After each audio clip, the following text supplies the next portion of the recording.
po ka ding tha theilawa tiang holin ka culture chara hallelujah ti te hi ka pian ti train voi ba kala pengai lo ka ko chhung atang hi na ron thok ni berin ka ria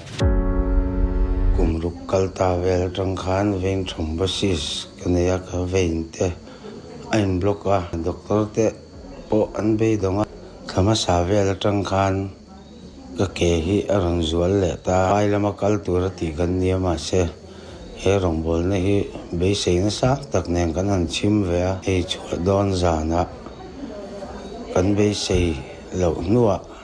mihring lama kan be don nuwa thian thil mak ti kan chunga thlenga dam na te ka changa salmon ka ngai tha a salmon lai te khan keima hiam be sei na sak tak uma ma